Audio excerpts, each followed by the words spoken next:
You're listening to Ka-Pow, the pop culture podcast. Comics, television, movies, and more. If it impacts fan culture, we have something to say about it.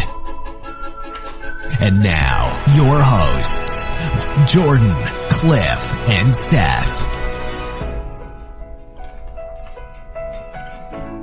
Hello to all of you out there. My name is Jordan Lowe.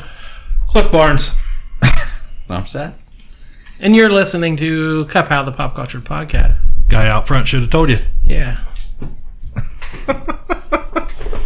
This is going to be a regular episode. We're grasping at straws here, trying to find an intro. Anybody go to trivia? I'll throw that out there. Oh, what happened to trivia this week? Yeah, I didn't go. Still no waiting, medals yet. Still waiting on those medals. Yes. They haven't engraved our names for the legacy. The plaque or whatever. Did they have the plaque up with our picture there yet? I didn't see it. Well, I mean, is there other years with pictures of people? It doesn't matter. They did a tournament last year, but I've not seen. It's at home. Yeah. They do it underneath the plaque. That's the and more. There, you wanted an intro. Why do you want it to win so bad? I'm not sure. So did you guys go yesterday or not? Yeah. You went? Couple days. Yeah. Jared went? Did we get, second place? Yes, second. Yeah. Tiny pizza. Yeah, medium or small. Did everyone We're chasing the glory of the large. Yeah, you can't win a large anymore, right? Is first place even a medium? Yeah, Are they first place skimping on us? first place is a medium. We used to win larges, but I take it personally. I feel like they change rules. right. just willy-nilly? It's how like the Major League Baseball had to raise the mound because the hitters were too good. They had to move the fences back because they're hitting too many home runs. Like they're like, we got to shrink these pizzas. We're giving away too many pies. So do you all walk it? Do you wait and all walk in at once to thunderous applause? And We like to sneak in separately. that's not as fun. So okay, what are we doing this week? Comics. Dazzling everyone with our wit. Can't you tell? Did you say comic? Can you read this? There's no pictures. Well, some people use their imagination. Well, I must hurry back to my comic book store where I dispense the insults rather than absorb them. Happens all the time. Read a comic book, okay? Now look, if there's a moment of silence, I'm going to hit the button. I knew you were going to hit the button. He's off. I can't see He's thrown off. the laptop blocks your hand. I can't see you reaching for that mouse. I need hand signals. Right. Hey, comic books. You guys like those, right? Yeah. Yeah. Finally, oil machine we are. Well, you're in luck then, because I found some news about comic books. Where? Just today, have you heard of Undiscovered Country from Image Comics? Nope. Well, it hasn't even come out yet. It's out, due out November 6th. Well, they just sold the film rights today for over $1 million before the first issue is out. Who's writing that? It is co-written by Scott Snyder and Charles Soule, with art by Giuseppe Camuncoli, and New Republic Pictures just as an undisclosed sum, but it's at least 7 figures, with plans for a potential franchise, because every movie is a franchise now. The basic plot is America has literally walled itself off from the rest of the world, and it's been like 30 years. No one comes in, no one goes out, nobody knows what's going on inside. And there's a team, so some kind of global pandemic has happened, and a team breaches the border for the first time in decades. And they have to try and survive whatever America has become as we've taken isolationism to the nth degree. So it's a cool concept. It's Image's biggest launch in a while with big marquee names, and Hollywood seems to agree. Right. We also had an announcement today. The Dark Knight Returns, The Golden Child. Yeah, I did see something about this. Coming out in December. Frank Miller, it's set about 3 years after Dark Knight 3. Frank Miller is writing it, but he's not drawing it. The artist is Raphael Grampa. who is a Brazilian artist. He's worked on a couple things. He has not had a big, like, successful run on a comic book. He's done a ton of covers. He's done a lot of short stories. His art is very cool. It has kind of a Frank Quitely vibe to it. It's kind of a little bit abstract. A little, the anatomy and stuff's kind of crazy looking, but it's very dynamic art style. And but Frank Miller's quote trying to describe it was amazing. Quote, it's about Jonathan Kent, who was the son of Superman and Wonder Woman. Mm-hmm. Okay. So he was a baby in the last series. Wonder Woman carried around a little Amazonian papoose kind of thing. Yeah. So now he's a little bit older, it's about 3 years later, and he has, quote, all the wisdom and intelligence of the Kryptonian race. He really sort of developed as a little floating Buddha, someone who, when he wasn't even a toddler yet, was speaking in full sentences and had an understanding of events that surpassed anybody else's. He's the most magical member of the family. Okay. So I want a little super Buddha. Super Buddha. I'm in. Speaking of the Batman, have you heard the rumors we're getting a new Batman? What? In 2020. Yeah. Is this the Black Batman? We're getting a Black Batman. Wow. Go on. There's not much out. It's just kind of rumors at this point. But I think Bleeding Cool kind of broke. It's just people have been talking, at the bars after cons, and this has kind of gotten out. It's not Bruce, because people are like, we're changing Bruce Wayne's race. Like, no, obviously not. But someone else is donning the cow. The first assumption was this newer character, Duke Thomas, who is the Signal character, the guy in the yellow suit. But the rumor, the Bleeding Cool rumor is like, no, it's not him. So the money is on Luke Fox, who is Lucius Fox's son, and he is currently Batwing for the Batman International, coalition of Batman from other countries and things. So that makes sense. That's what people are betting on. I bet Mahershala Ali is like, oh. If I just held out a little longer. Yeah. Maybe all the speculators are scooping up all those early Batwing appearances, thinking this is a big deal. And of course, it was met with, people were pretty even-keeled about it and took a wait-and-see approach, right? Right. I'm sure they were all cool with it. Oh, yeah, that's what always happens. I mean, I didn't check the internet, but I assume that... Right. Which, again, how many times has Batman been replaced? Right. By that sounds cool for a couple of years. And then it'll be exciting when Bruce Wayne comes back, whatever. It can be... Both things can be cool. Speaking of awkward racial overtones, DC recalled 2 books very recently. They were on my invoice. I never ended up getting them, but they were ready to ship. Superman number 14 and Supergirl number 33 when they issued a recall. And the reason was that it had they're currently in the Year of the Villain storyline run through all the DC books, and it said it had the Year of the Villain banner on the cover, but that didn't reflect the story. So we had to recall these, and the more cynical among folks were like, half these books have barely anything to do with the Year of the Villain. It's just, if Lex Luthor pops up for a panel on the last page, it's Year of the Villain tie-in. So that seems awfully expensive, scrapping a whole print run of books just for a cover blurb. But these are the issues the Legion of Superheroes were supposed to return. Right. And again, there were stories coming out online of DC going after eBay accounts for some retailers had gotten them who shipped a little earlier. DC was trying to stop eBay sales because they said destroy them, get rid of them. I saw somewhere they said the postal workers were ripping open boxes and looking for copies in people's what? So it's people are like, what is going on?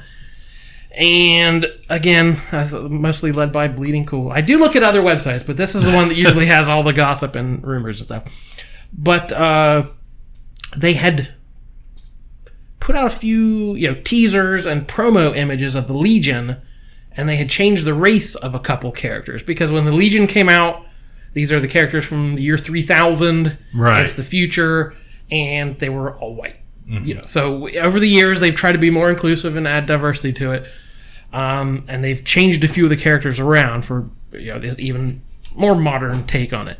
Well, apparently, images people had online and some of these early sneak peeks, this character had his race changed, but in the books that came out, they hadn't changed it. Oh, so okay. One was dark, but he wasn't dark enough, and one was too dark. So that's people are freaking out. Like, well, we don't even know who's black in the Legion. Somebody's black, but we don't know who. They're changing them back and forth. So nobody really knows what happened. There were debates whether it was like the senior editorial making last minute changes, and then like the Superman group editorial, like lower down, said we're not changing it. So there it was internal debates or internal politics or whatever. But after Bleeding Cool broke this story, it did 15 clickbait articles about it and frothed everybody up. Apparently the book came out, the reprint of it, and nothing had changed. They left whatever character just kind of tan, whatever. So I think DC got gun shy, like they knew they got busted of, if we make this character black or change this. So they scrapped 2 entire print runs of a book and then literally only changed the banner on the cover or gave it a new cover. So they got a lot of good articles about it and comments online. Which actually that helps prove my next story. The Russian Minister of Culture thinks comic book readers are morons. Wow. The 32nd Moscow International Book Fair just happened. I don't know if you guys are checking how did that I out miss or not. that? Yeah. And the Russian Minister of Culture, Vladimir Medinsky, was quoted as saying, "Comics, this is for those who can read poorly. I have a very bad attitude to comics. Comics are like chewing gum, as you say. This is not food. Comics, this orientation should be for a child who is only learning to read, up to 7, 8 years. But an adult to read comics is to admit that I'm a moron. I read comics. It's probably possible to collect them. It's fun, but not read." Wow. So Let's bomb them. yeah, Minister of Culture. I'm not quite sure what that job description is, but That's probably why John Bolton got fired. Wow. What a... He sounds... what's funny is he doesn't sound understand how ignorant he sounds. He's like, wow. But yeah, there was some other quote he had at that same event saying, like, novels are the only true, like, you shouldn't watch TV. Anyone who reads novels are better than people who watch TV. Yeah. Like, basically saying they're, art, gatekeeping what art is, basically. Yes. He is the minister Of culture. the whole thing. Whatever the hell that is. Vladimir Medinsky. Let's get They're it. on my list. You and Bill Maher. Oh, we never did talk about that. Bill Maher slandering Stan Lee. Right. Yeah, it's not worth our time. There's another international incident, and this one actually, that Russian thing, no one cared, just comic nerds. But this actually made international news in Rio de Janeiro. The mayor of Rio in Brazil had censored a Young Avengers comic from 2010. I like how you said it's in Brazil, because now you think we're morons. Well, I know you read comics, so I had to... So rude. Let's play. That's how it's going to be now. There was another one of these deals, 19th International Book Biennial of Rio de Janeiro, and the mayor Marcelo Crivella posted a video message to Twitter, and this guy is very anti-LGBTQ and has a history of writing articles and things demonizing folks, and he patently pointed out a Young Avengers comic, the Children's Crusade, and he ordered the organizers of this event to stop selling it and to collect all copies of the book because it had content that was unsuitable for minors. So this was the 2010 series by Alan Heinberg and Jim Chung. It featured the Wiccan and Hulkling is a male couple, and this was the first time they kissed. So this was an important enough event. It was just on the collage cover of Marvel Comics 1000. They did a whole bunch of variants, and one of the variants was this giant collage of Marvel history, and it was key moments from throughout 80 years of Marvel history, and this was included on it as it was a defining moment. So his quote was, "We need to protect our children. Therefore, we have determined that the organizers collect the books with content unsuitable for minors. It is not correct that they have early access to matters that do not conform to their ages." The organizers refused to remove it. They said everyone's welcome and represented. So the government sent 15 officials from the Municipal Secretariat of Public Order, 15 armed men, to scour the festival looking for inappropriate content and to seal it inside plastic bags with unsuitable for minors content warnings, also, or they're confiscated. They're, bagging and boarding them. Yeah, he's just worried about your resale value, really. So the organizers filed a legal motion to block this, but the courts backed the mayor. And that emboldened him, and he went after every book, anything with gay content. He said should be considered pornography and should be bagged up and gotten rid of. Well, obviously, he's a moron because he reads comics. So a Brazilian YouTuber named Felipe Neto has 34 million followers. He went and bought the entire stock of LGBTQ books at the festival. He bought 14,000 books. Nice. He distributed them for free in black plastic bags and labeled it, "This book is inappropriate for backward and prejudiced people," end quote. And he gave them all away within minutes, and then the officials arrived, and so everything was already gone. Nice. So, again, this, if you know the term, the Streisand effect. I do not. Have you guys know this term? I've heard this bandied around, but I didn't know what it came from.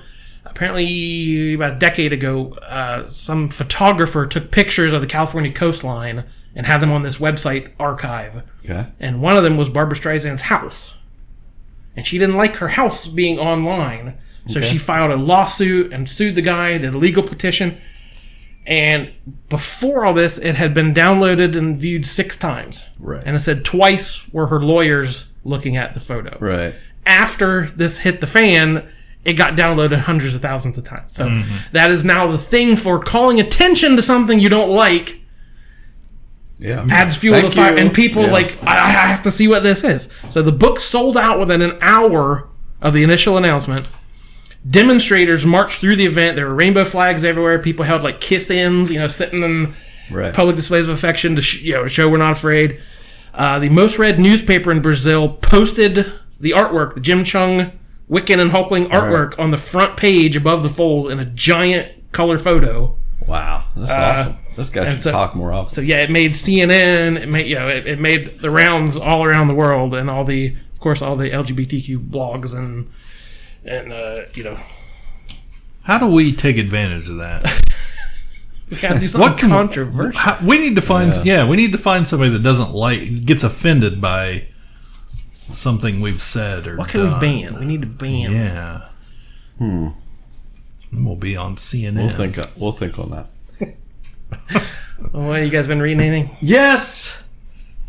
You promised we were going to talk about Spider-Man's life story when it was over. So start at the beginning of his life story. In 1962, Peter Parker was bitten by a radioactive spider. And then what happened? And then this main series followed him for 60 years in real time and aged him. So when the book started, he was 15 years old, and by the time it ended, he was an old man, losing his step, gray hair, and grandkids. Chip Zdarsky and Mark Bagley. So I'm sure you read the last issue. There was 6 issues. Yeah. What'd you think of it? I liked it a lot. I cried. Yeah, all right. There was a couple moments at the end, 2, they got me twice. I was already I started out reading it because it was we're going to spoil it. So you should read this. It's good.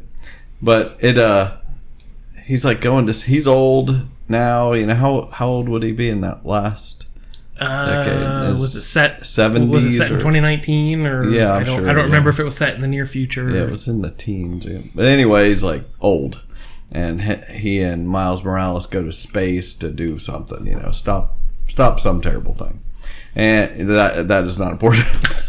But but I just loved it. Anyway, I was reading the beginning of it. And I was like, yeah, it's what's going on. I always kind of forget the premise of this, and so when they do the Doc Ock thing, I'm like, oh, that was, I forgot, because it touches on the Clone Saga, whatever storylines were going on in that decade. They fold into this. So the 2010s were Superior Spider-Man and Doc Ock stealing his mind and all that stuff. And they were trying to, well, this issue started out with him remembering letting the guy get away that killed Uncle Ben. And so then towards the end, when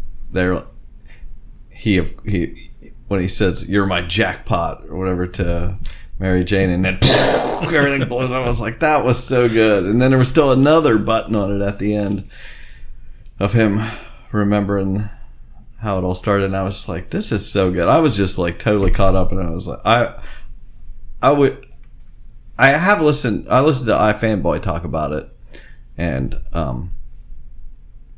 they had a good point that everybody has liked it, but as much as I like Bagley, I don't know that he was the right guy for the job for this, or he could have done a certain era. That's why I thought it might have worked to have a era specific artist. Do it in the style of the art that was of that time. That I almost wish I really hadn't heard them say that, because that makes me want that. If they had done that. I still loved the whole series. I loved the story and just the ridiculousness of it, that they doubled down on whatever path they were going to take. It did, it wasn't generic and wasn't just a nostalgia trip. Hey, remember the Clone Saga? Right. It did some interesting things. I didn't see that coming. Because it could do whatever it wants. It could kill people off. It could whatever. Because there's no continuity to it. But it took some clever turns with very familiar stories.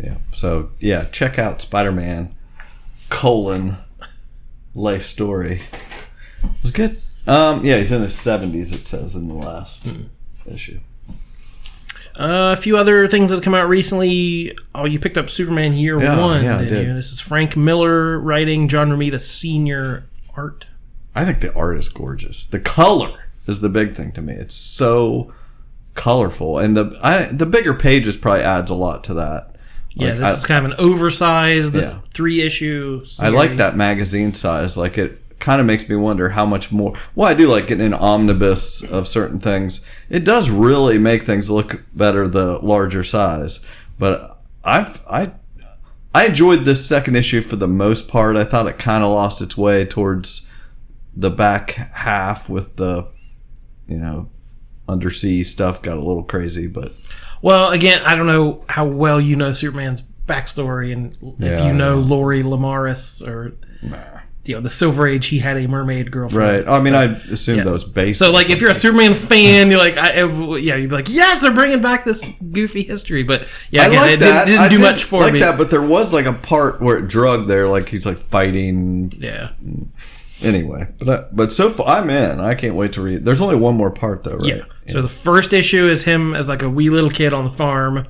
The second issue, he's graduated high school and joins the Navy, which was weird but cool. Yeah, I mean, there's some people that didn't. They think Frank Miller's kind of a right wing nut.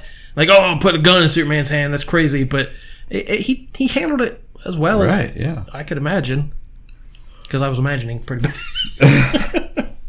I mentioned before, Marvel Comics 1000 came out. What did you think of that? It was an interesting experiment. I liked, this was the one, again, year by year. So this is the 80th anniversary of Marvel. The 1000 means nothing. Right. It doesn't, the numbering doesn't matter. But it's supposing that Marvel Comics #1 that came out 80 years ago, if it had continued on, this would be the 1000th issue. So the first page. Oh, what a Marvel thing to do. Yeah. The coattails of Action Comics 1000, Detective 1000. Yeah. So the first page is set in 1939. The second page in 1940, and so on. Every single page is a different writer and artist, and they kind of weave a mystery throughout it. Some pages are just kind of silly goofs. Some they try to be more profound, and it tried to tie every page into something big. So like 1961 page was, a Fantastic Four page, and on and on. But it was, I said it was, and so on and so on. I enjoyed it. It was a fun. It was a big swing for the fences, but I don't know if it fully connected. Whiff. Nah, whiff. I didn't like it. Nah. It was fun. It had its moments, but the majority of it I didn't care about. There was, like I like the Fantastic Four stuff, and there were a few pages that I liked, but a lot of it was like, I don't know this character. It's not like a one overarching story that I care about here. Well, they're trying to tie in the Eternity Mask. Because in the first issue of Marvel Comics, there was some, noir story about a guy in a mask robbing a bank or whatever. And they're trying to tie that into the Masked Rider from these Western comics from the 1800s. And the cosmic characters from the future who wear a mask. So they're trying to weave, like, this mask has been in existence through all Marvel history. And again, it's a big try. As I'm not sure they've quite hit it out of the park. Batman 77 had a big status quo change. Spoiler alert. What is Batman 77? Batman issue 77. Number 77. I thought it was like a 70s Batman No, story. of the Tom King run. Okay. Bane killed Alfred. Oh, yeah. Snapped his neck. Mm-hmm. That's what Bane does. He's always snapping things. He's got a type. Snapping beans. People were crazy for this issue. It was going for twice its value on eBay and all stuff. Like, I don't know how long this will last. Tom King only has a few more issues on the book, so Was it good? Was it a good issue? That particular issue was pretty solid. I've lost interest. I keep reading it because I want to know what I want to be on top of it. But I've kind of lost interest in his story. Marvel has launched Absolute Carnage. This is the big storyline. Donnie Cates and Ryan Stegman on the art. This is the return of Carnage. They have a 5-issue miniseries and about 500 tie-in issues. It ties into the Spider-Man main title and the Venom main title, and the rest of them are like Absolute Carnage : Miles Morales. So, there's a whole bunch of little one-shots and miniseries. So basically, they've introduced the god of the symbiotes, this Null character, and Carnage has been reincarnated. I'm having a hard time because I haven't been reading Venom for the past year, which is a trouble when you have this big launch with a popular character everyone likes, and then you tie it to continuity that's been kind of building on a lesser known title, and you have to kind of explain it. Mm-hmm. You have like a year of catching up to do, so it's kind of hard to not just jump into this main title. But anyone who's ever worn a symbiote, they leave something behind in your spinal column, and they call it the codex. So Carnage needs to recollect all these codices in order to ascend and like resurrect this god. So it's basically Carnage and all these Carnage clones attacking and since the 90s, how many characters have had a symbiote? So everyone has had a symbiote. So it's basically Carnage versus the Marvel Universe.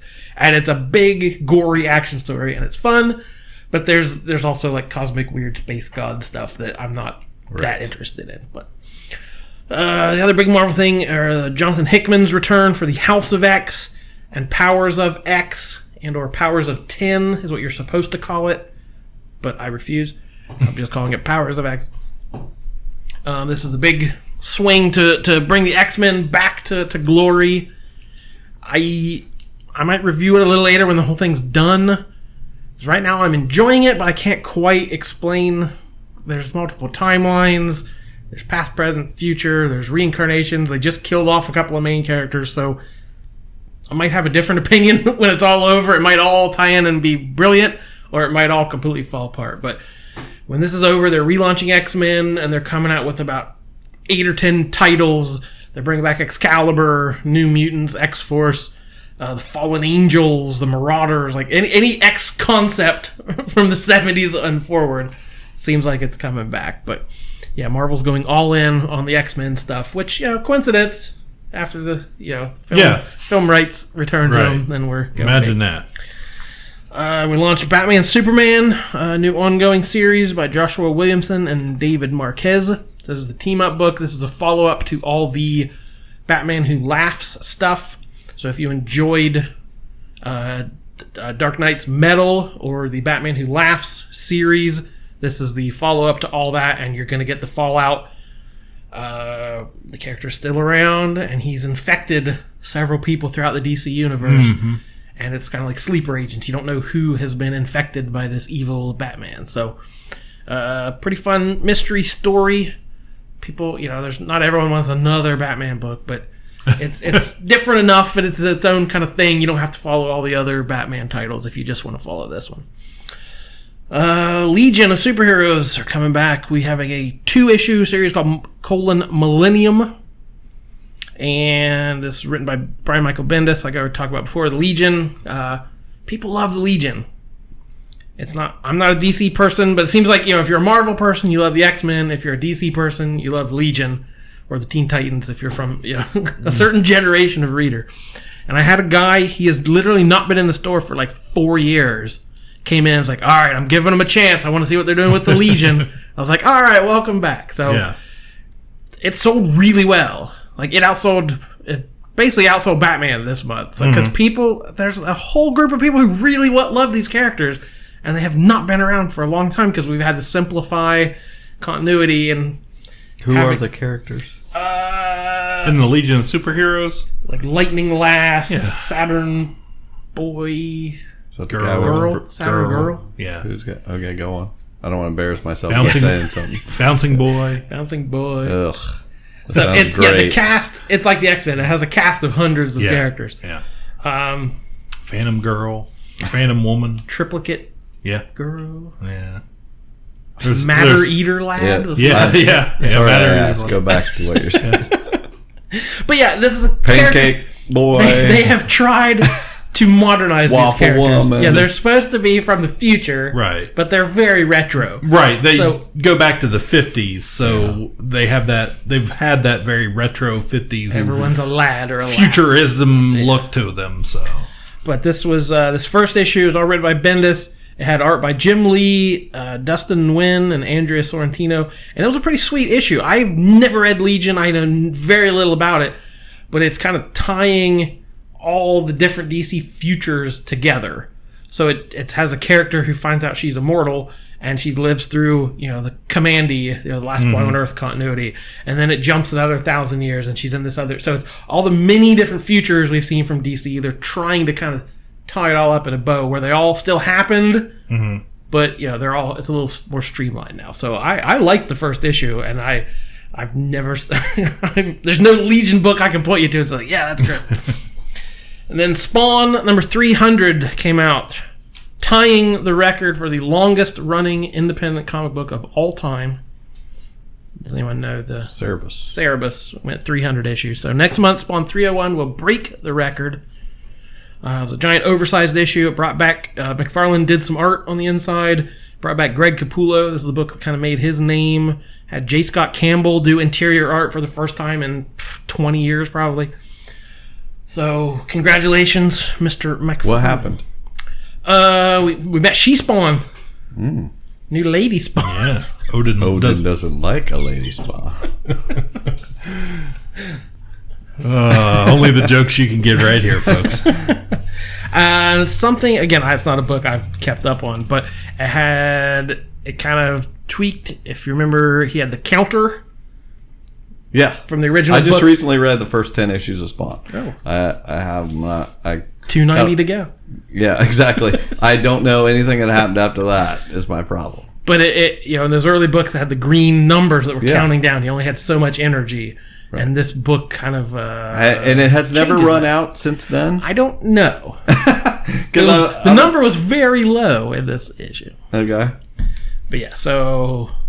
It kind of changes his mission. He turned into a girl when he ran out of energy. And there's another. We used to tell my brother when he was 6 that when he turned 7, he was going to turn into a horse. And then we convinced him, me and a friend of mine. And then when he turned 8, he was going to turn into a girl. A girl horse or a girl human? We never thought that far into it. He couldn't decide which was worse, being a horse or a girl. Sorry. So that's not what happened in Spawn. No. That's all I got for comics.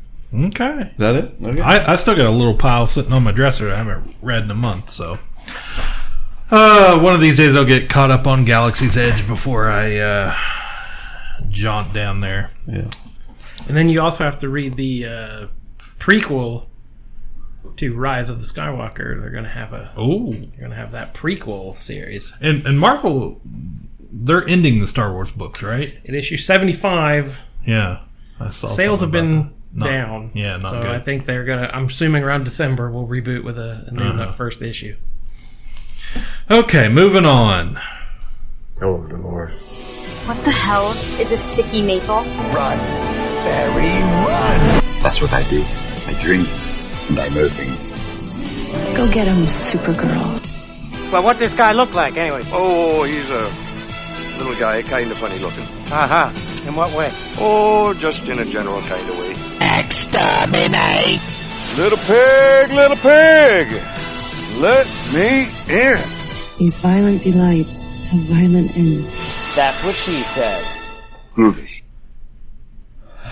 Big Brother. I gotta talk about it real quick. Is it over? No, there's a Ugh. week and a half left, but it is about as good as you can ask for right now.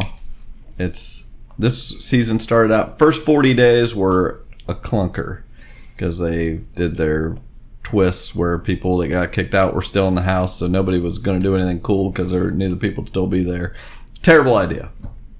But then there was a big blow up where they were all mean to this nice little girl named Nicole who from New York, and she's just the nicest person, and they just, they make up things. If you do anything, you did this because of that, and they just all were against her, and it was terrible. But she's getting her revenge. It's basically come down. There's only 4 people left now, but there's a real bro-y guy named Jackson who he has a showmance, and she's kind of a waste as far as getting anything done. And then the other 2 people are Cliff, the guy, 50-some-year-old guy that's still in there doing good, and this Nicole girl, and they had it's just been great strategy constantly. That's the best thing about it. They're just constantly lying to each other or whatever, but the broy guy keeps winning competitions. It's like you just don't want him to win. Just that is part of the game, and if you can win out and win the game, more power to you. But usually you can't do that. Normally you're gonna mess up at some point, and they're gonna get rid of you. But he's actually done some good strategic things along the way, and he had made a great move the other night that it will go down as a big moment in Big Brother history, where he overheard a conversation.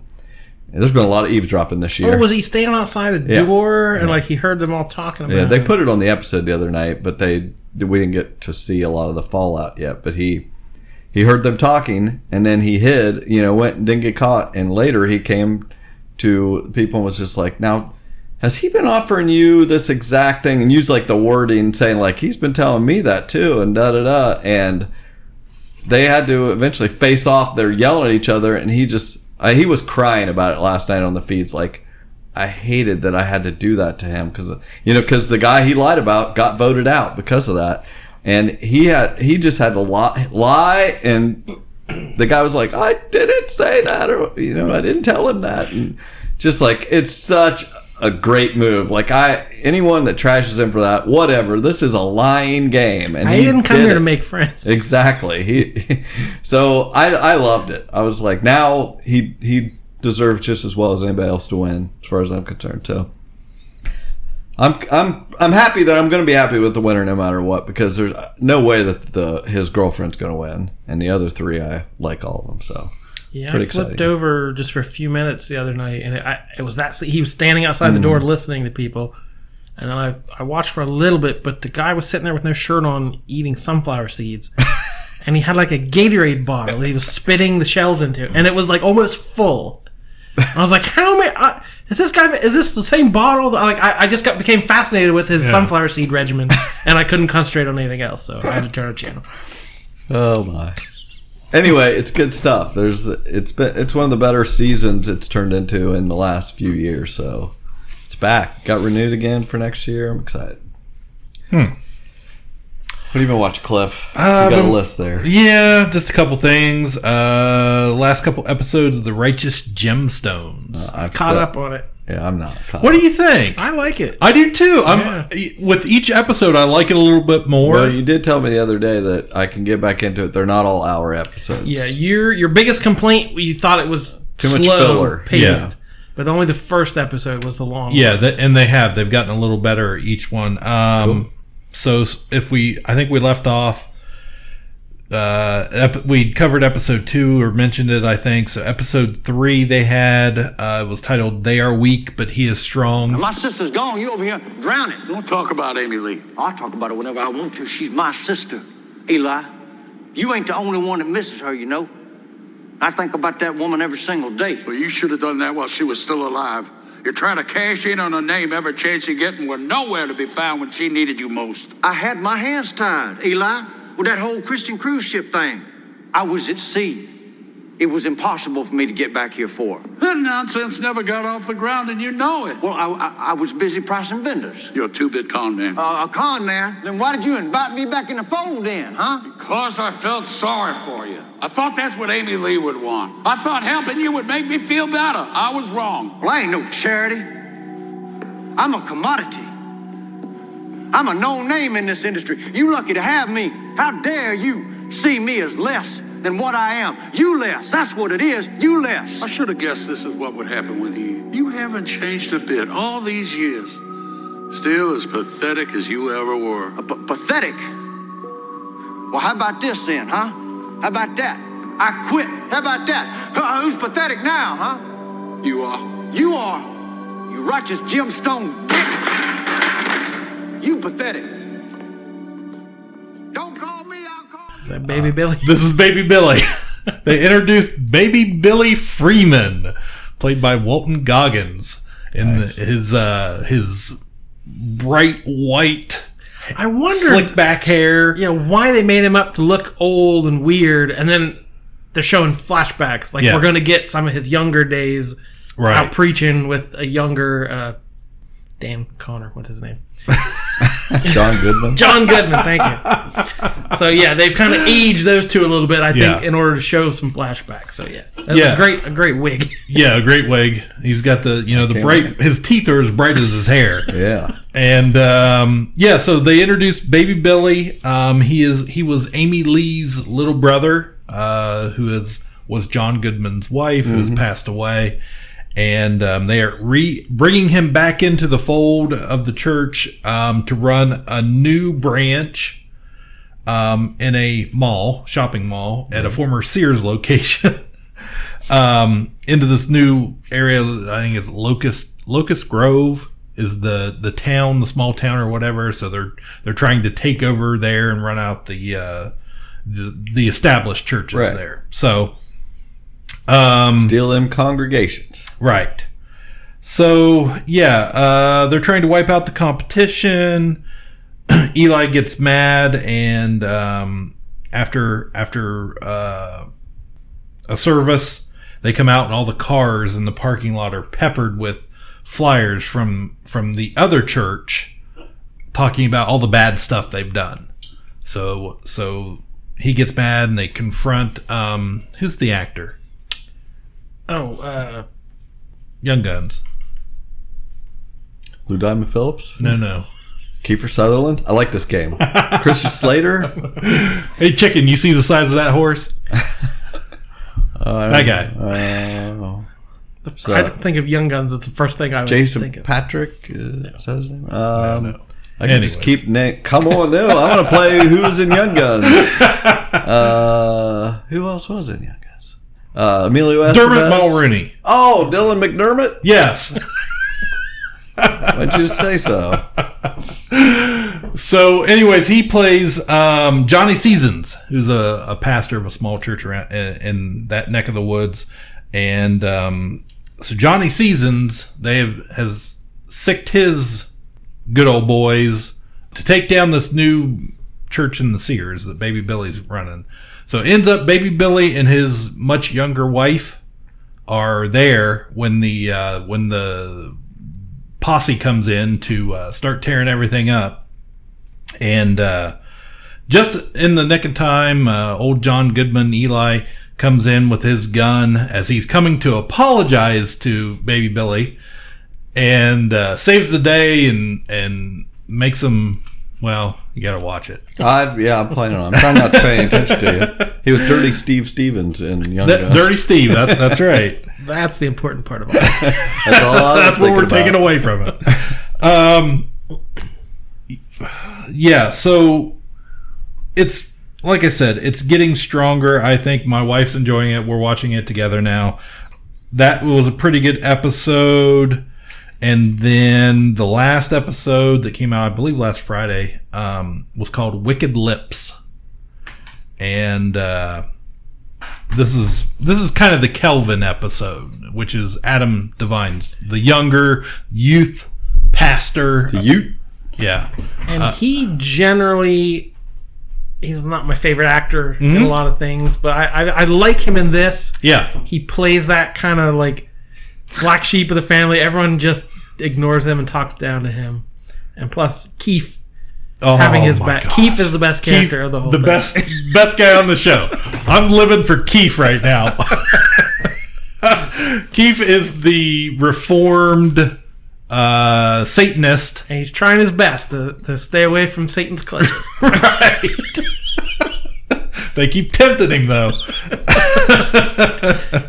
Yeah, so in this episode, Eli gives Kelvin the task of reforming, I guess, this big donor, his daughter Dot, I think was her name.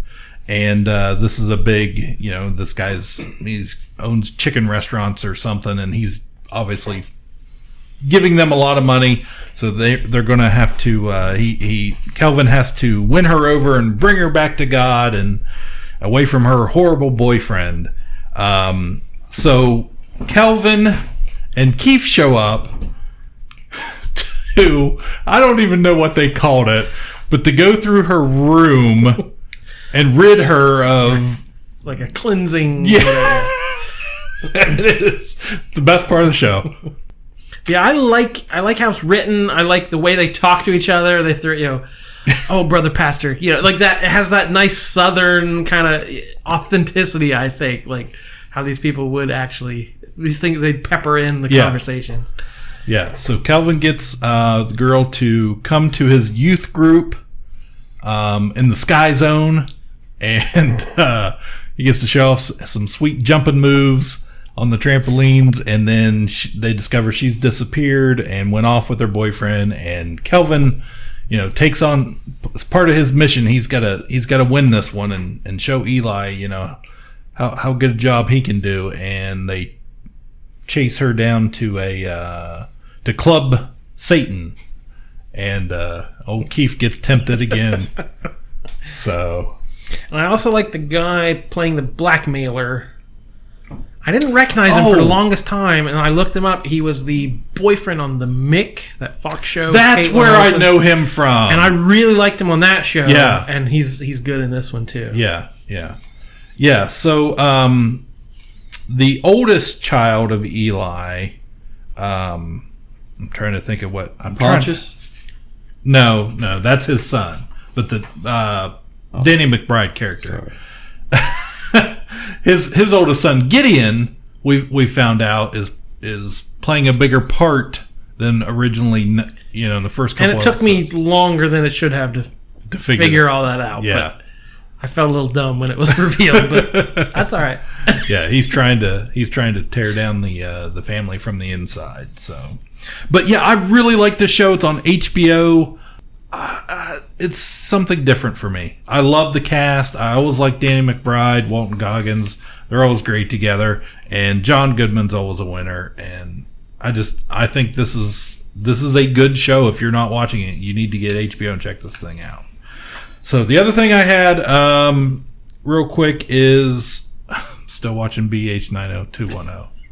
I don't know why. I don't either, because I can't figure out what it is. It's so bad. I've got it set to record, and I've watched probably 3 episodes, and it does nothing for me. I think they're on, like I said, they're on the cusp of something, but they're just not enough. Bring on the Riverdale. And I kind of thought that today because I was getting caught up. I am now 6 episodes in 90210. Wow.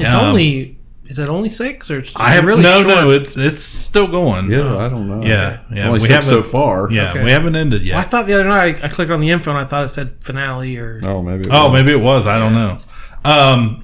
But yeah, I've watched six episodes of it. It's so strange, and I never know if it's coming or going with these characters and how real it is or how pretend it is, and it's on a lot of different levels, people. But I kind of decided today, because some of them are really bad, like Tori Spelling is horrific in this thing. But I kind of decided today that maybe Brian Austin Green is the only one that can act at all, period. And I was a little surprised by that because in my memory, he was the one that I didn't care much for. But he's actually not bad in this. His story arc is at least fairly interesting compared to the rest of them that are just a lot of nothing. But yeah, I'm still watching it. I don't know why. I'm not watching much else. 90210, it's whatever. It's weird.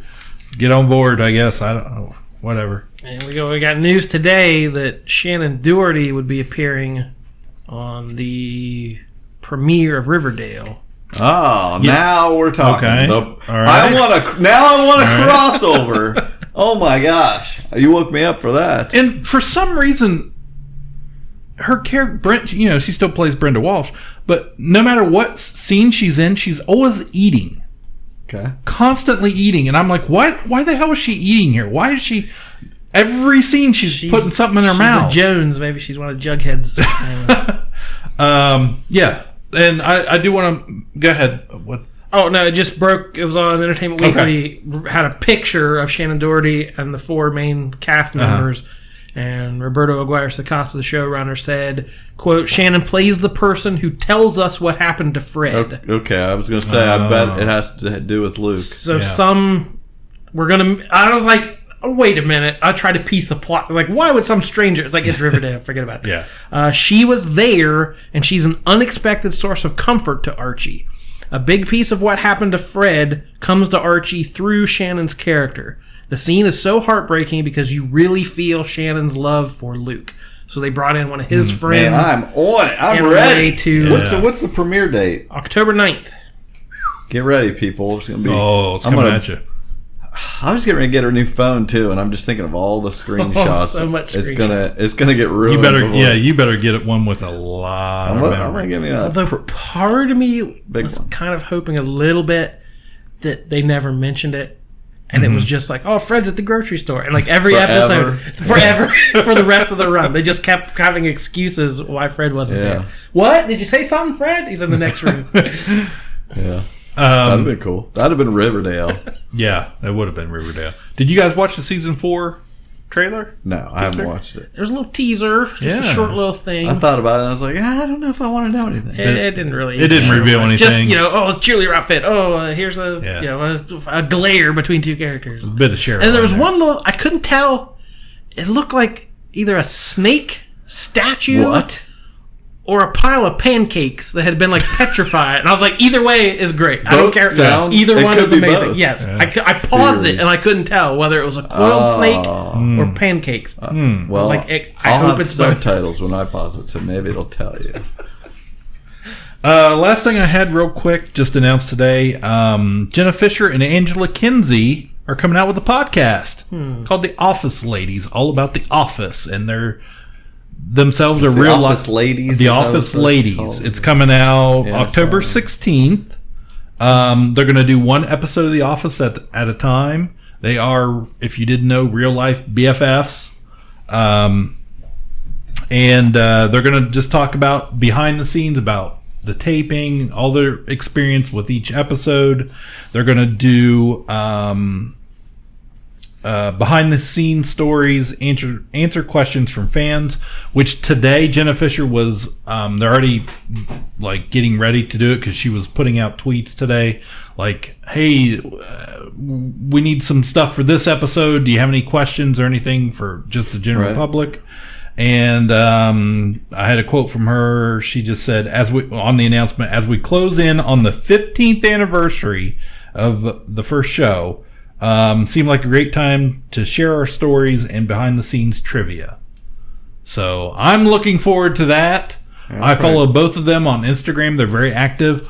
And they're always posting like their Target runs together. Like they really are friends and do stuff with each other and their families and stuff. So I was like, yeah, I'm in for that. That's cute. And I always appreciate when an actor, especially on a very beloved show, they don't like, I don't talk about that anymore. It's part of my past. Like, I like when they embrace that because the fans are never going to be over this show. Right. It's like, Shatner hates Star Trek or whatever. But, I like it when actors can totally agree. Don't be better than us.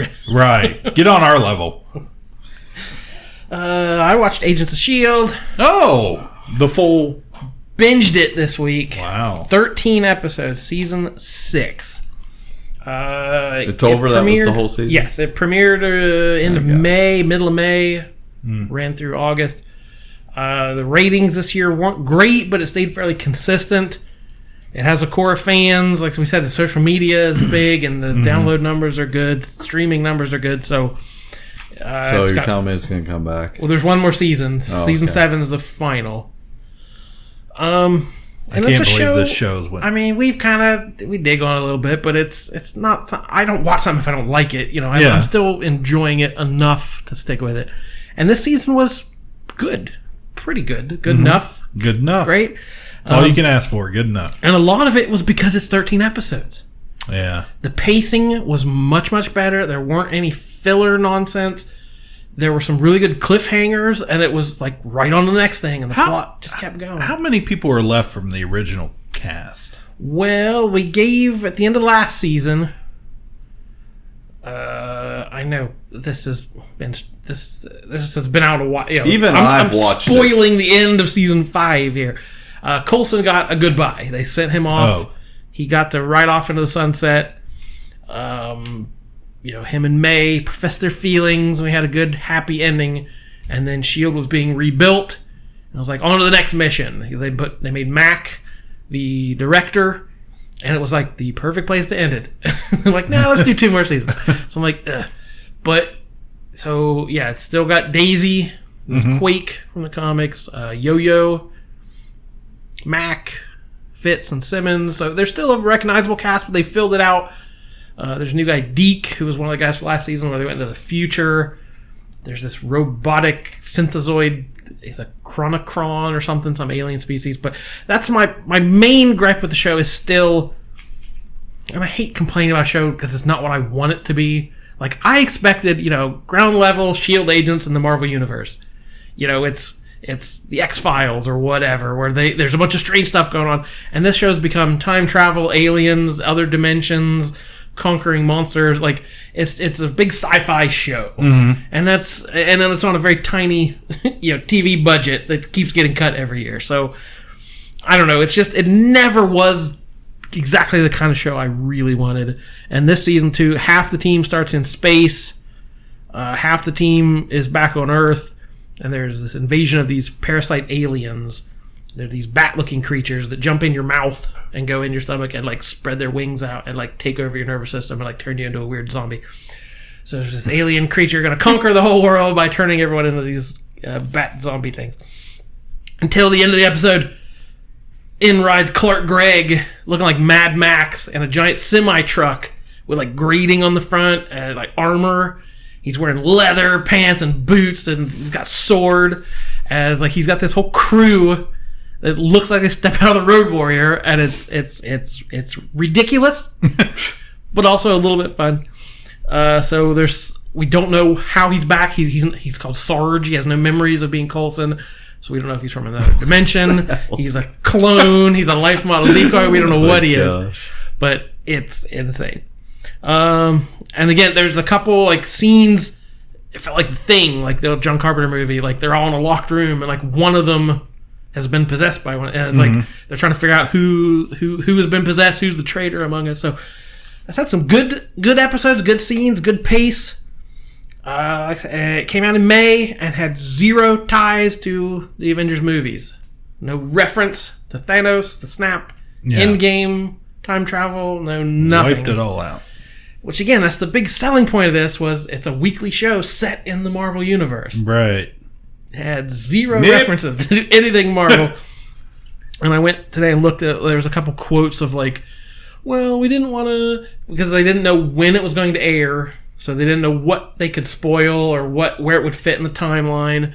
And like the movie people don't talk to the TV people. They weren't telling them how, they didn't know how Endgame ended. Yeah. So they weren't going to write a whole season based around how Endgame ended. So the final episode petered out a little bit. I said for a strong season, it kind of ended a little weakly. But again, we have to wrap up to what's going on next season. It involves time travel of some form or fashion and a different version of Coulson. Sarge went on his merry way. We now have a new, he's like a life model decoy version of Coulson. So Clark Gregg is going to stay on the show. It's just not the original Coulson. Wow. Sounds great. Yeah. What else you watch? A little bit of Showtime. Oh, he's okay. Showtime correspondent. He loves Showtime. I do. Kirsten Dunst is back. Have we seen anything about this show that she's on? Nope. It is called On Becoming a God in Central Florida. I've heard. I like it so far. I've heard it. And Heard it's of it. I mean, pretty great. oh, of course. Yeah. Don't build it you up should just 'cause really. you're the only You one should that all can watch subscribe it. to Showtime. Is what I'm saying. If you can get it free, even better. A dream isn't impossible. Let it inspire you. Maybe you dream of owning your life, so your life doesn't own you. If you follow the Garbo system, you're going to be living the lifestyle that everyone wants. Wow. We've been following the system for 2 years now, and we're struggling. Business has made us thousands. And it cost us twice as much. Those tapes told us we'd get rich. It's all lies. I have nothing. Your system doesn't work. The system works. Look at where you are. Think about where you want to be.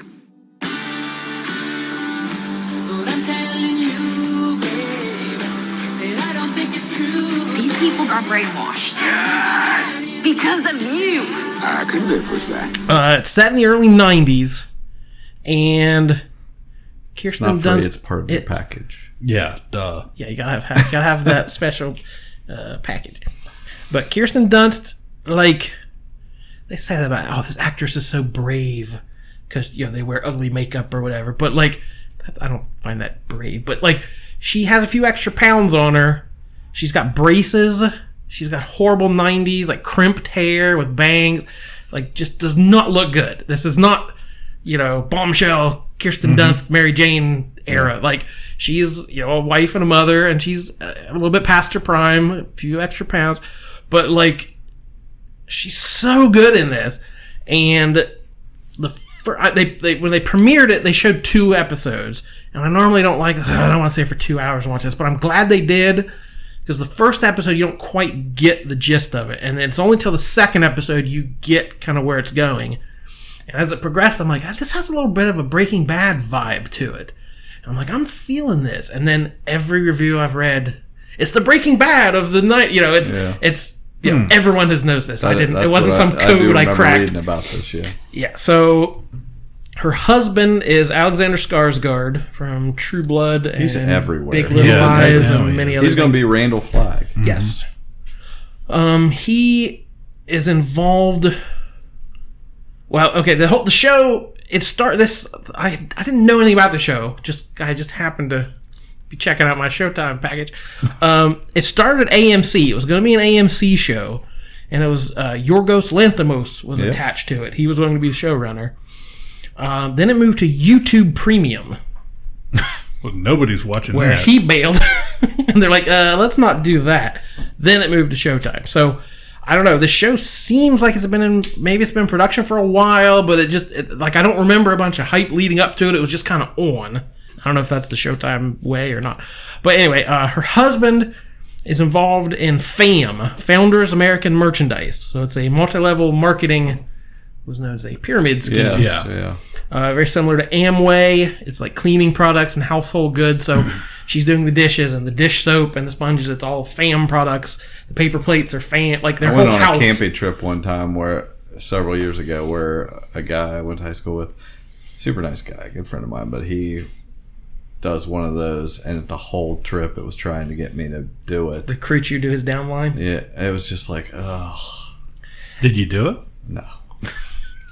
Yeah, I'm not going to mention any other names besides Amway, but this is a very popular thing right now. People selling. They're everywhere. Be your own boss. Make your own hours. You'll make money. And there's been research done, and the vast majority of people lose money on that. Right. You only make money if you're at the very beginning and you're at the top of the pyramid. That's why it's got a pyramid scheme. Be your own best customer. So this show kind of deals with that. Her husband is all in, and it kind of portrays it as almost a cult. So the guy said upline and downline. So the guy on his upline, the guy ahead of him, is like true believer. They play tapes of the founder, played by Ted Levine. It's the Garbo system. The guy's name's Garbo. It's like, you got to trust the Garbo system. Garbo knows what he's doing. Right. So everything you have to answer to Garbo. And it just kind of deals with that kind of, that early 90s, the economy, the bubble, the bubble's about, the dot-com bubble's about to hit. And it's this capitalism and the desperation people have to make something of themselves and this dream they promise you. How many yachts do you want to own and stuff? And she is basically like, he has a full-time job with insurance. We got a kid. I'm happy. I don't need anything else. We're fine. But no, he wants to provide and he wants to get ahead and he wants to, be a millionaire like he's been promised. And things kind of happen. She has to kind of take over the business. And at first she knows it's a scam and she knows it's horrible, but things happen, and to take care of herself she has to become more like Walter White. You have to make a few moral compromises to put yourself forward. And it's kind of, I've seen 3-4 episodes so far, and it's like her taking a step further into the screwing over her best friend, lying to people, just to keep herself above water. And it's a weird kind of comedy. There's funny stuff involved, and it's very Florida. She works at a water park. There's a whole subplot about alligator poaching. There's like kid beauty pageants. There's all this weird just this off kilter Florida feel to it, where there's this every episode's a little off kilter and weird, but there's some drama too, and it has Mel Rodriguez from Last Man on Earth. He's her neighbor, and just the most kind, good-hearted guy around. And she ends up. Who's Mel Rodriguez? The bigger guy with the mustache. Oh, okay. He's been in several things, but there's also Julie Benz from Dexter and Buffy the Vampire Slayer. So I'm totally into this. I'm enjoying it so far. I really want to watch this show. Yeah, get that. She's got her star on Walk of Fame. Yeah. Right. Yeah. And I know she's married to Jesse Plemons from Breaking Bad, right? Oh, is she? If they're not married, they've been together for years now. Because he gave the speech where she got her star. Good for them. I like that. Yeah. Oh, great couple. Yeah. But I noticed Showtime is playing. I come scrolling through. I'm like, Spider-Man 3's on. That's weird. Marie Antoinette. Virgin Suicide. Literally every movie on that night. They must have bought the if you're going to put our show on Showtime, you get the full Kirsten Dunst experience. Well, I think it had to do with her walk of her whatever, just getting her star. I am Patrick Swayze. I had to just admit it. I've been hiding it from you guys all this time. No, that was a show on. Was it on CNN or what was it on? It's on Paramount Network. Paramount, that's what it was. When you're not watching Yellowdale, you got to watch. Yeah, Yellowdale. That's right. That's exactly. Did you say it before? Because that's perfect. I don't remember. I mean, you're only on this planet for so long. Go for it now. Patrick had something about him that was very rugged, but that also had that beautiful, gentle, sensuous ability to move. Patrick performed like he had something to prove. He was a gymnast, a world-class cowboy, a ballet dancer? Really? I was just looking for any way to make a mark. I remember watching Patrick and thinking, man, guy's so good. He charmed everyone. He'd find a way in and make you just fall in love with him. As soon as we started dancing, it was just like... It was important to be great. He carried that over in his life. He'd be bubbly and fun, and then as soon as he's by himself and alone, he would just crash.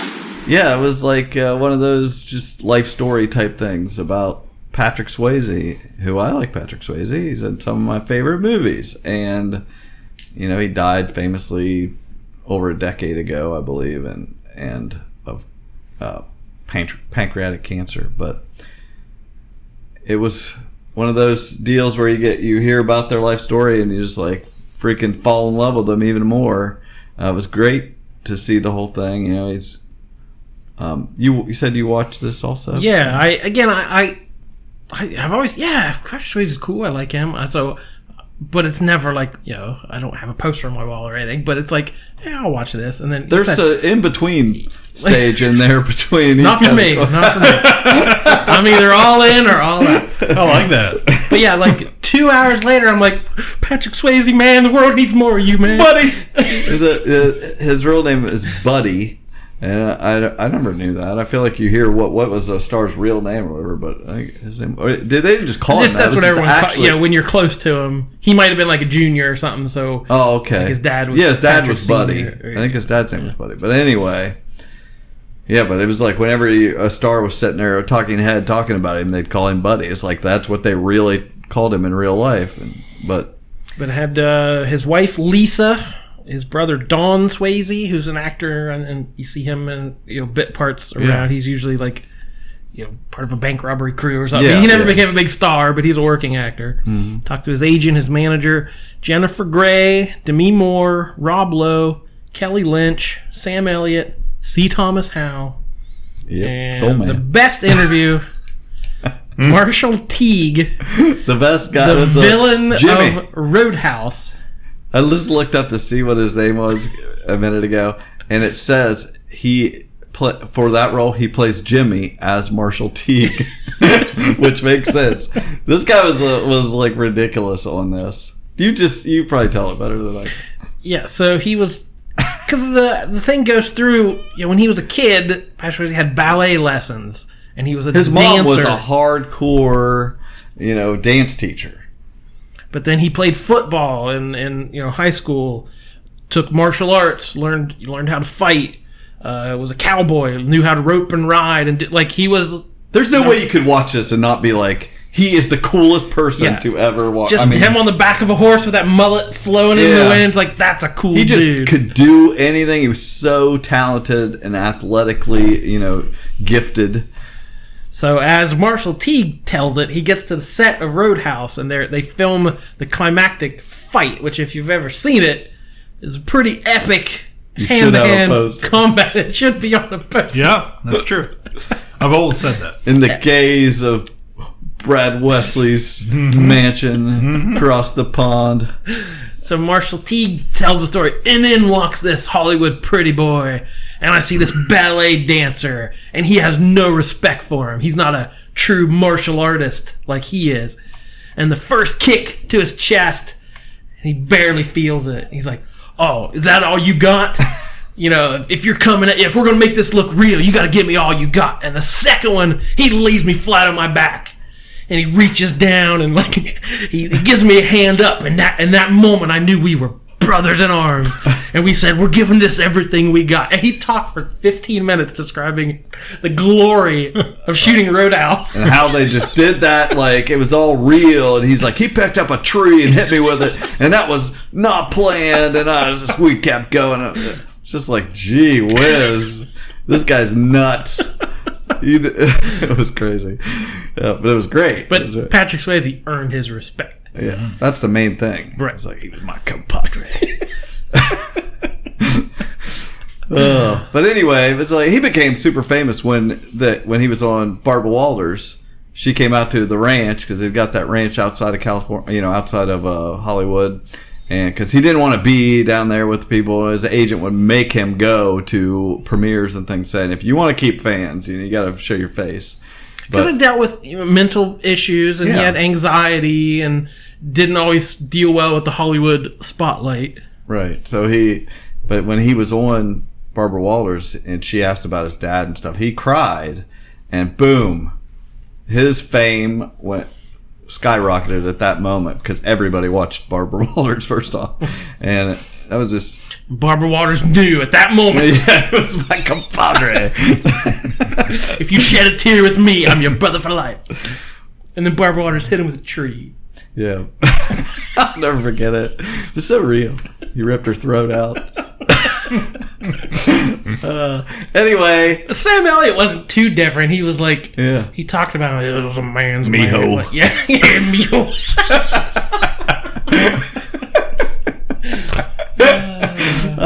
Anyway, I loved it. I loved every minute of it. I loved the whole thing. And then he just talked about all the movies. And one of the things which I, of course, have, put Point Break at the top of my list of movies. And one of the reasons because he's just like, the Bodhisattva. He just embraced every role he was in. But famously, he would go do, jumps. He did the jumps in that movie. But when they actually filmed it, he would go out. His brother was a big skydiver, so he would go skydive, and train with him. And they finally stopped. They were like, "You can't do that. You can't go out skydiving every day.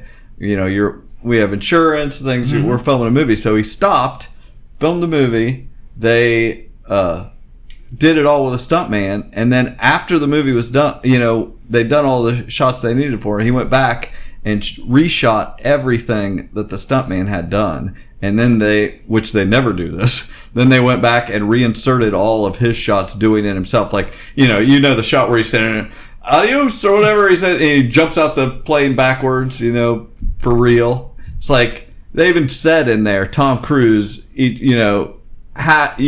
saw Point Break because from then on, he's always wanted to do all his stuff and be, copy that type of thing. That's why I love both of them. They just throw themselves into this stuff. So it was really sad, then when he ended up getting sick. And I just like, relationship he had with his wife. They were together. Did go into they had dark times. He was a major alcoholic for a while and they ended up breaking up. But she was happy they got back together and he quit. He just was able to stop drinking and everything. And it happened before he ended up getting sick. So yeah, it was sad, but it was a really good.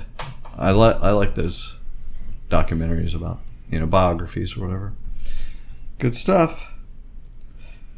So on that note, we got to do a one job, Cliff.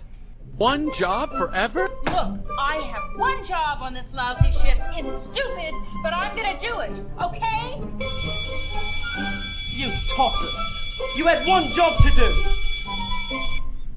So Patrick Swayze is getting one job here. This is a toughie. So I'm gonna go in here and I don't think he's had maybe as long a career as some people, but most of his roles were, he was the star, and it was a huge cultural, impactful movie. Let's start listing some off here. We got Fatherhood is the lowest one on the list that I've even heard of. North and the South, he was in that. Was that like a TV miniseries? Civil War miniseries. Black Dog was one of his last things he did. And he was in a show. We forgot to mention that. I think it was on Showtime. Of course it was. Yeah, very sick. Like on his. Yeah, he was within sick months while he of did the end of his life. It was still on set every day. Let's see. He was in Youngblood with Rob Lowe. Was that the hockey one? Yeah, I think it was the hockey one.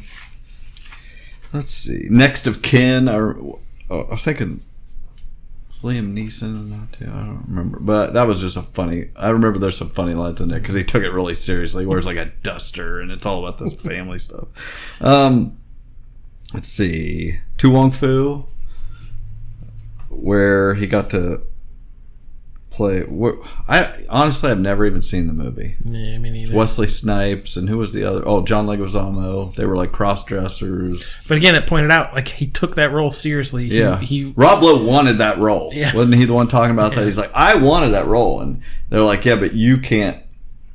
Patrick Swayze, had taken all that ballet and stuff. He could walk and walk the walk. What he's doing. Let's see. We got Ghost was a huge movie, made him super famous. That with Dirty Dancing were two of his biggest things, and right. The Outsiders he was in along with every other young star at that time. Really, well, he's in The Player, I think, but really that only leaves the three big ones, I'd say. Oh, I think you're forgetting something. What? He played Adrian the Chippendales dancer on Saturday Night Live. Oh, that's true. I just wrote down SNL. That was a good moment. What was the roller skating one? He wasn't that was like his first movie. Yeah. Which that they were talking about that on that doc where he was just like, and he was like owning that. I was just like, man, that's the most badass roller skater ever. What was like when he spit his gum out? I was just like, I know. I don't remember what that was called. Anyway, comes down. Here we got Roadhouse, Red Dawn, and Point Break. The trifecta, which for me it's really between Roadhouse and Point Break. That's well, we all know where this is going. Love for Ghost or Dirty Dancing? Oh, I both great movies. Yeah, I love Ghost. Molly, you're in danger. Now you can't just blurt it out like that and quit moving around, will you? Because you're starting to make me dizzy. I'll just tell her in my own way. Molly, you in danger, girl.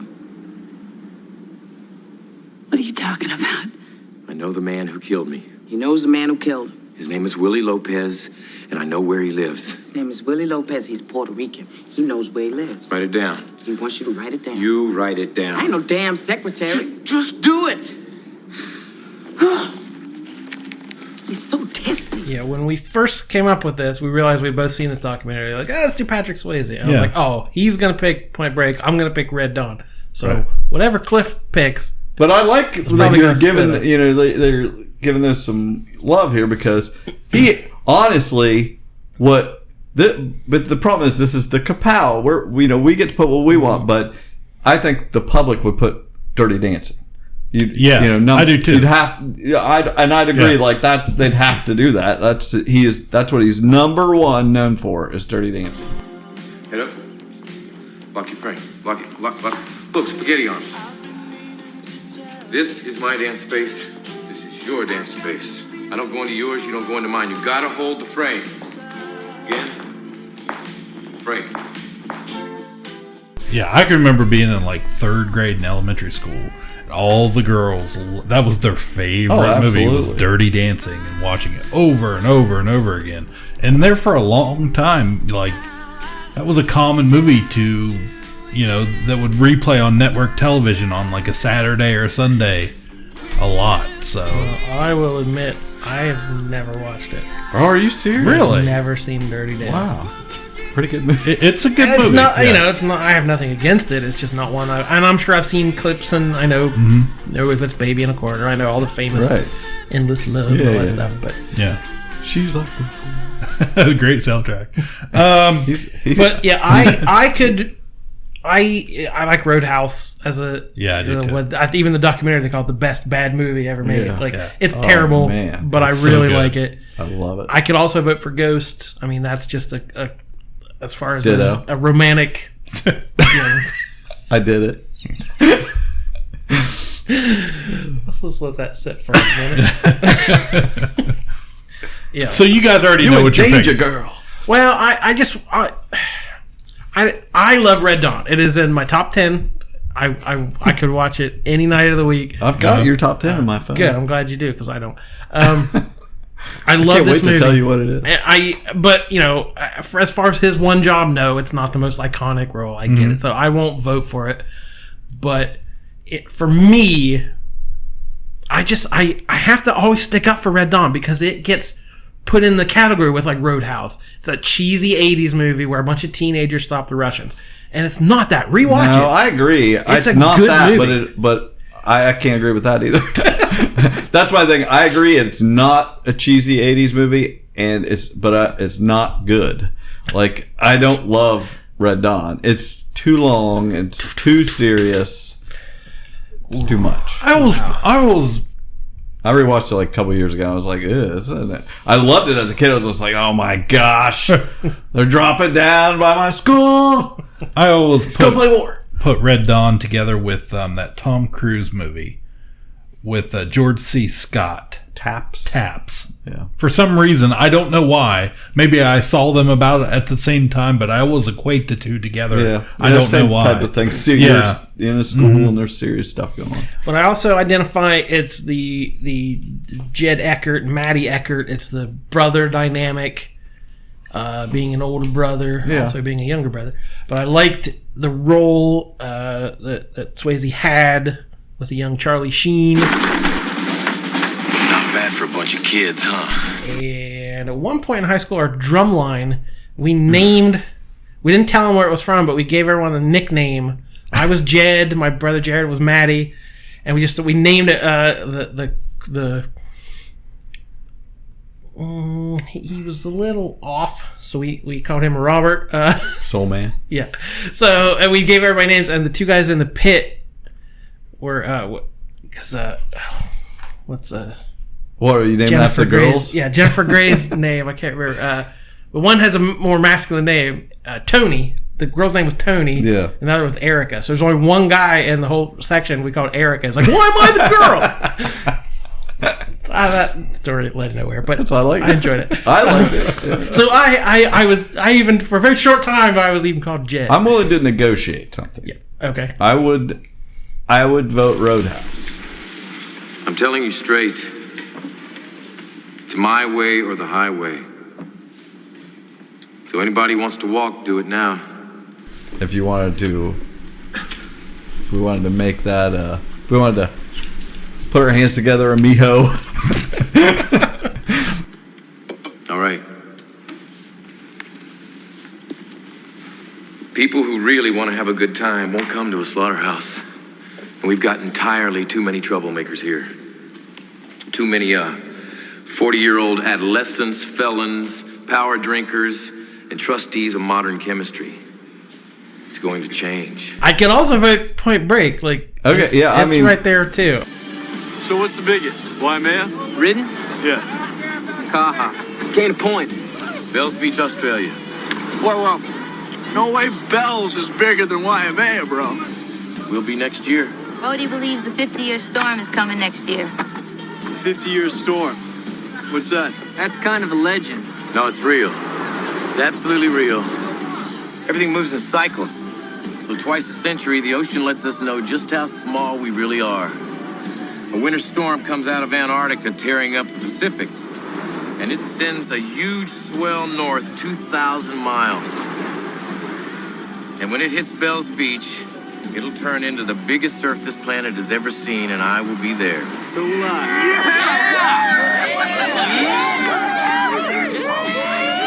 If you want the ultimate, you gotta be willing to pay the ultimate price.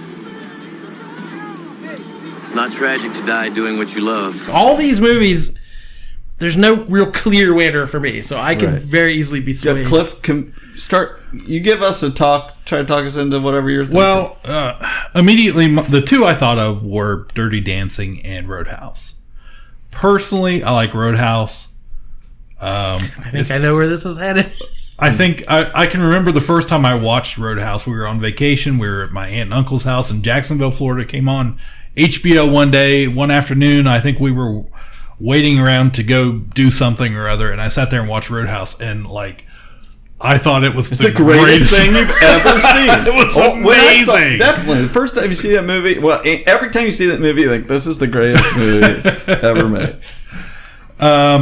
But yeah, and those were the two that came immediately to the top of my brain. I think Ghost is great. It's not my favorite. But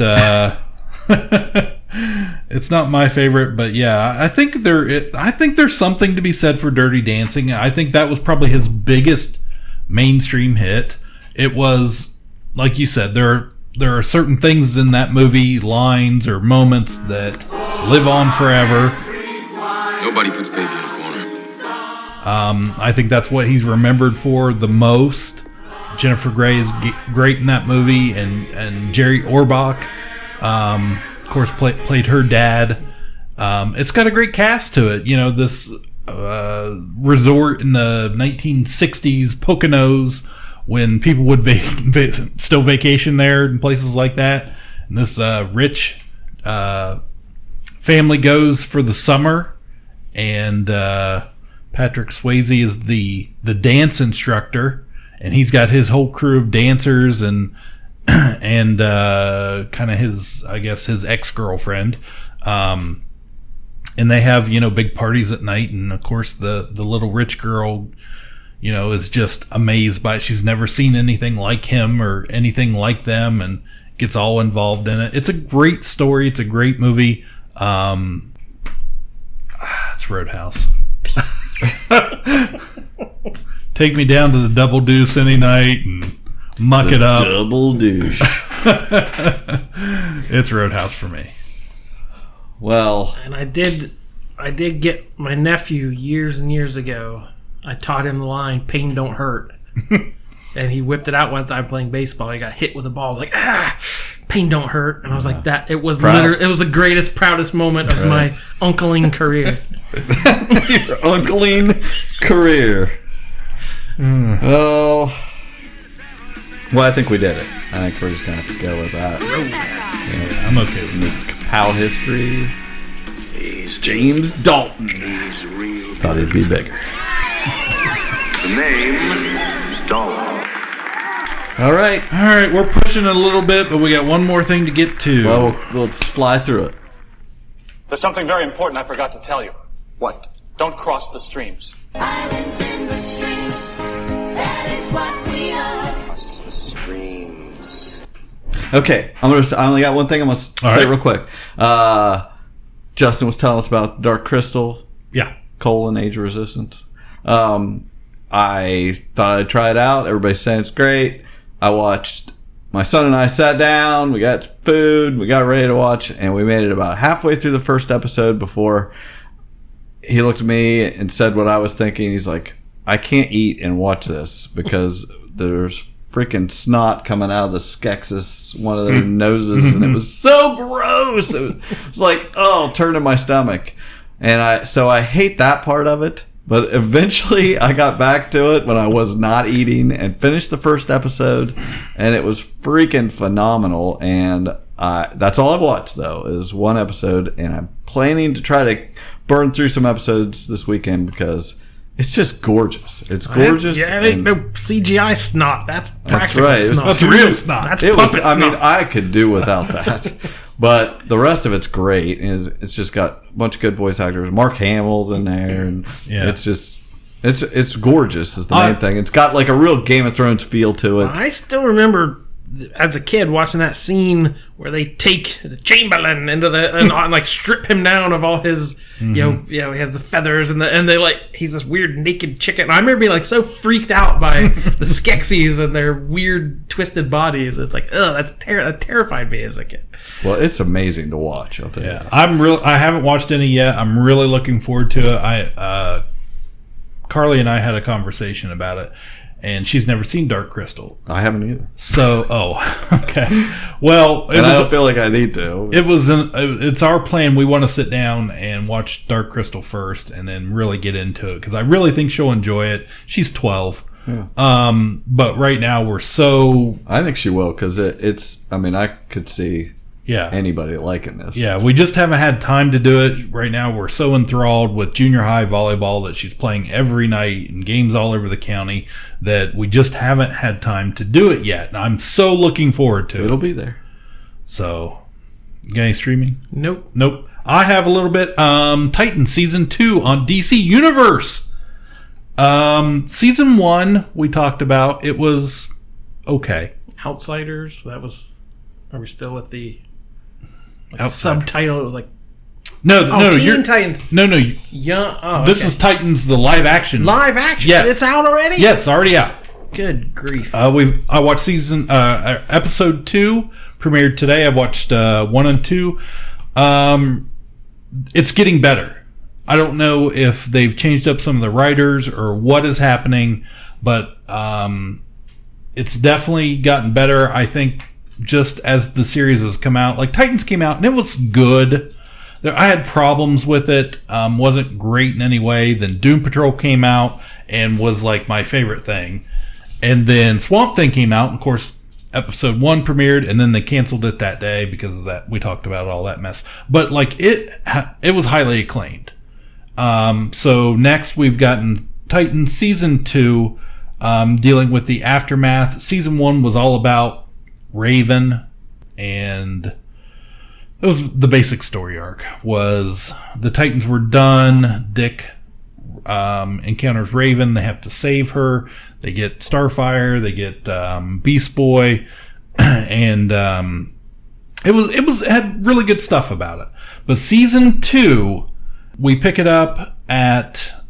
It's basically it's the ending, more or less, of Season 1, better than Season 1 did. Because we find out what happens with Raven and her father, Trigon. She brings him back into this realm, which, of course, Trigon's a major Teen Titans villain. Is he like human looking, or do they make him He's demonic? He has a human form at first, and then, he grows and becomes, with the thing with all the eyes and the big demon looking thing. But it's pretty quick. I mean, they contain him to one episode. It's really just getting the season started. Of course, Trigon comes, he's comes into our world to take over, to kill everybody. He immediately takes control of all the Titans except for Raven and Beast Boy, and makes them in the confrontation. He has to break Raven's heart to unleash his full power, but they wrap it up pretty quick with Trigon, and we move on to San Francisco, Titans Tower. Dick takes Beast Boy. He takes Jason Todd, the new Robin, Raven, and I think that's it, to San Francisco to figure it all out. He's going to train them, right? He's no longer Robin. The best thing I'm loving so far is we finally meet Bruce Wayne. He's an older, 60-ish Bruce Wayne. He's played by, from Game of Thrones, Ian Glenn. He is great. When they cast him, I was like, he has blonde hair. He can't be Bruce Wayne. But he's so good. It's just enough of him. But he has this kind of Adam West, in a good way, vibe going on. He's the elder Batman. He's very stoic. And he's still guiding Dick Grayson. And in a way, Dick had so much anger towards Batman when he left. Oh, I heard. Yeah. And so we're dealing with that, and Jason, Jason's an ass. He just straight up is. So we're dealing with those. They're off in San Francisco, but we've already been introduced. Starfire teams up with Wonder Girl, Donna Troy. They're in Chicago. Hawk and Dove, who are my favorite part of the show. Hawk and Dove are in Wyoming. Hank is a drug addict, so he's trying to help other kids recover and learn to live with their addiction and deal with it properly. And then while he deals with his own, they're off in Wyoming, and basically we get a new villain. Dr. Light escapes from prison with the help of somebody, we don't know who yet. And then we're introduced later in the episode by Rose Wilson, Deathstroke's daughter. Deathstroke was in episode 1. We got a little what he's been up to lately with him. Rose Wilson is... I got her name right here. And anyways, Chelsea Zhang is playing Rose, and Cello Man plays Joseph, the other Deathstroke child in this one. We haven't been introduced to them yet. That's a third version of Deathstroke we've got. We got the movie Deathstroke, the CW Deathstroke, now the DC Deathstroke. Right. And then we're still waiting on this Joshua Orpin, which made an appearance in the last episode as Connor Kent. He hasn't come to screen yet on season 2, but I'm waiting on him. And then Michael Mosley is the actor portraying Dr. Light. Pretty cool effect with him. He's using people and his powers to basically use light to explode them. It's pretty graphic. Definitely, Carly, go to your room. But it's very good. It's much improved. The other thing is a Netflix show I watched, Workin Moms season 3, guys. You're pregnant. A woman with child is so beautiful. Is she? Squeeze my hand. No, I'm good, man. I'm good. Do we need to go to the hospital? I will drive you there. No, Mom, let's go. Are you sure I can't help you to the car? Get away from me, bro. Okay, super weird. Come on, super weird. You've had one hell of a year. You are long overdue for some D. I'm like 6,000 Kegels away from any kind of D. Your hair's gross, lady. Jojo, that's no way to speak to your mother's friend. Oh, do not make me call the police again. You okay? Oh, yeah. Motherhood is a miracle. My fertility isn't a joke. I got eggs. What kind of kid you want? Resourceful? I once broke into a van with nothing but a hammer and a beer. What was the beer for? I drank it, and then I smashed the window with the hammer. You've got to stop creeping on House's Insta. What? All parents do it. It'd be irresponsible not to. Where is this? Is that LSD? Let's do that. How long do we have till the stuff kicks in? Till what kicks in? Hey, are you okay? I'm great. I'm in jail. I'm high. Not super high, just like a medium high.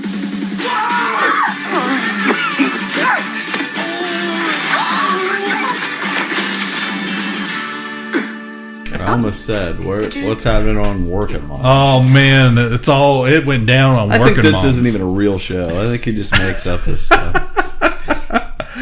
Recap season 2 cliffhanger. Kate, Catherine Reitman, who is the creator of the show, the writer, director of most of the episodes, at her friend's, it's a wedding, but they don't call it a wedding, commitment ceremony at the end of the last season, catches her husband making out with the nanny. So that's how they left off. Season 2 picks up. Time has passed.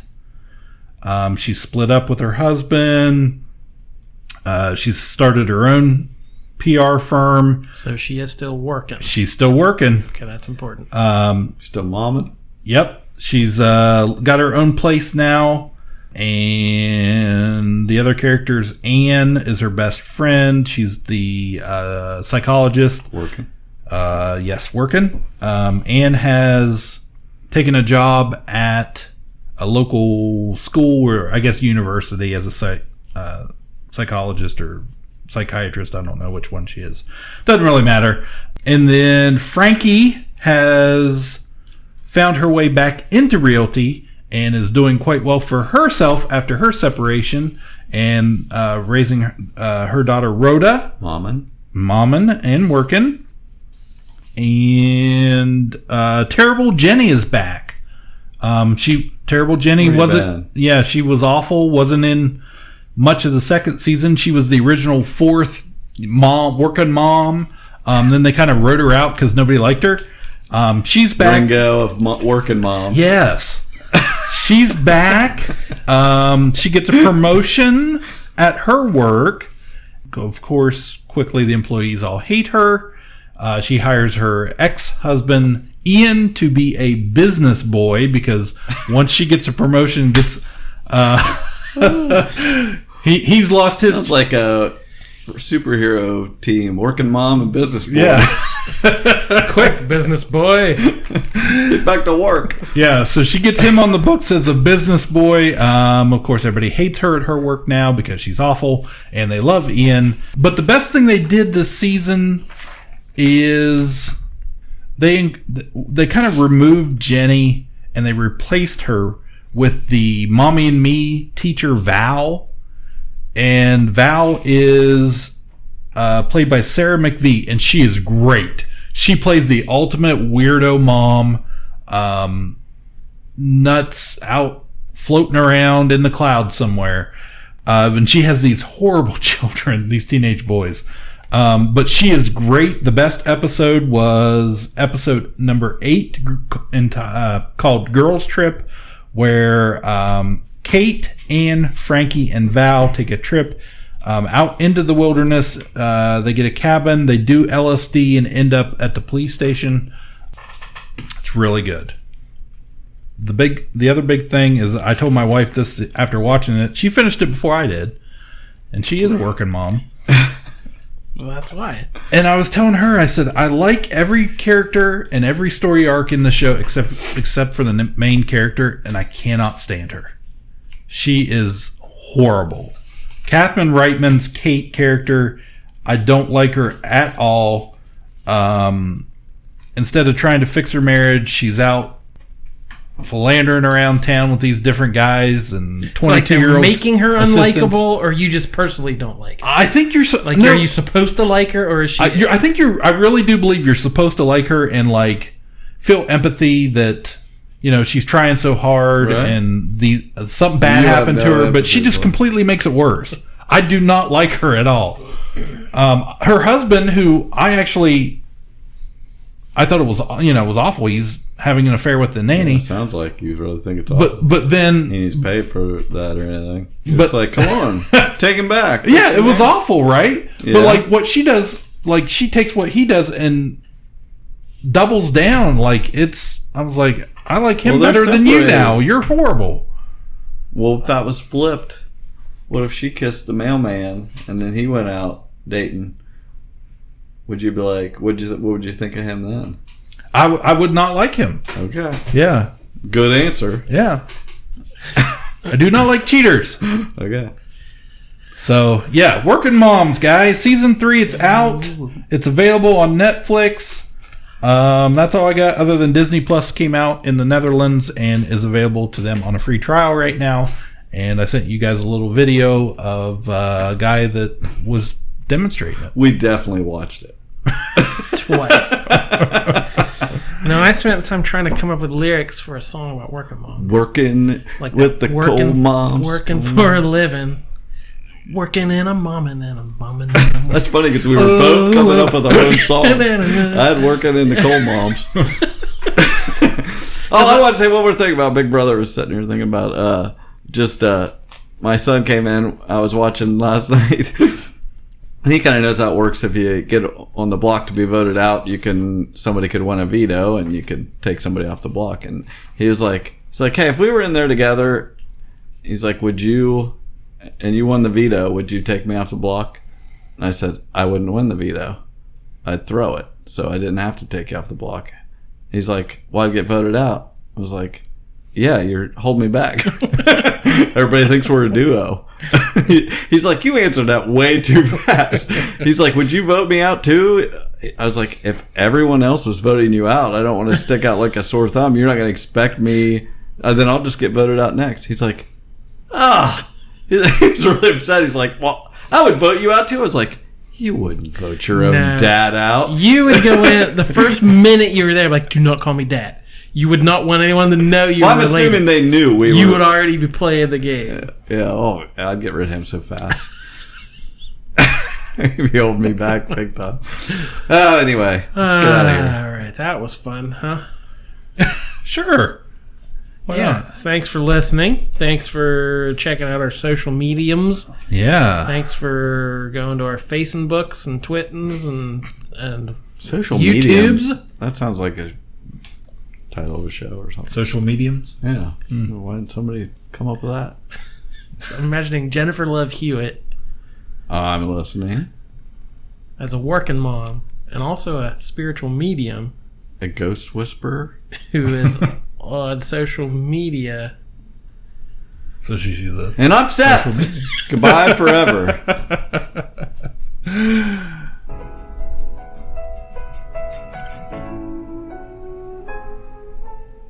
Ka-Pow, the pop culture podcast, is intended for entertainment and information purposes only. Sounds, music, and clips played during the podcast are property of copyright holders. All original content is property of www.udownwithkpp.com.